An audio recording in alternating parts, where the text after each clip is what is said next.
مسیح یسوع کے نام میں آپ سب کو سلام۔ خروج کی کتاب اس کے 10ویں باب کی 24ویں آیت سے لکھا، تب فرعون نے موسیٰ کو بلوا کر کہا کہ تم جاؤ اور خداوند کی عبادت کرو، فقط اپنی بھیڑ بکریوں اور گائے بیلوں کو یہیں چھوڑ جاؤ، اور جو تمہارے بال بچے ہیں ان کو بھی ساتھ لیتے جاؤ۔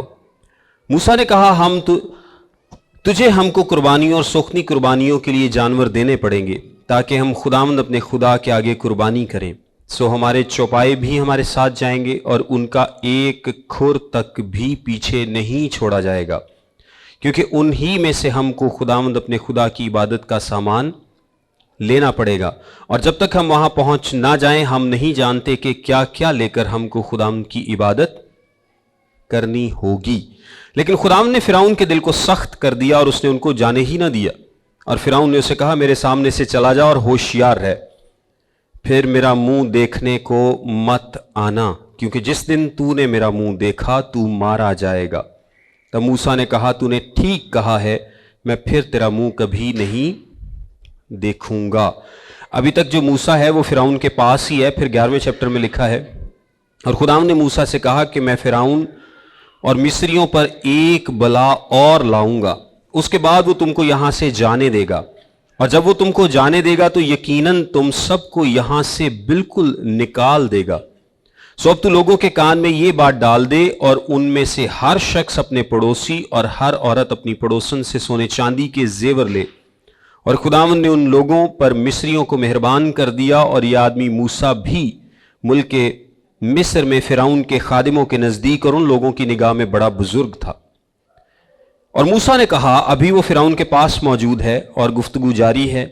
اور موسیٰ نے کہا کہ خداوند یوں فرماتا ہے کہ میں آدھی رات کو نکل کر مصر کے بیچ میں جاؤں گا، اور ملک مصر کے سب پہلوٹے، فرعون جو تخت پر بیٹھا ہے اس کے پہلوٹے سے لے کر وہ لونڈی جو چکی پیستی ہے اس کے پہلوٹے تک، اور سب چوپایوں کے پہلوٹے مر جائیں گے، اور سارے ملک مصر میں ایسا بڑا ماتم ہوگا جیسا نہ کبھی پہلے ہوا اور نہ پھر کبھی ہوگا۔ لیکن اسرائیلیوں میں سے کسی پر، خواہ انسان ہو خواہ حیوان، ایک کتا بھی نہیں بھونکے گا، تاکہ تم جان لو کہ خداوند مصریوں اور اسرائیلیوں میں کیسا فرق کرتا ہے۔ اور تیرے یہ سب نوکر میرے پاس آ کر میرے آگے سرنگوں ہوں گے اور کہیں گے کہ تو بھی نکل، اور تیرے سب پیرو بھی نکلیں، اس کے بعد میں نکل جاؤں گا۔ یہ کہہ کر وہ بڑے طیش میں فرعون کے پاس سے نکل کر چلا گیا۔ اور خداوند نے موسیٰ سے کہا کہ فرعون تمہاری اسی سبب سے نہیں سنے گا، تاکہ عجائب ملک مصر میں بہت زیادہ ہو جائیں۔ اور موسیٰ اور ہارون نے یہ کرامات فرعون کو دکھائیں، اور خداوند نے فرعون کے دل کو سخت کر دیا کہ اس نے اپنے ملک سے بنی اسرائیل کو جانے نہ دیا۔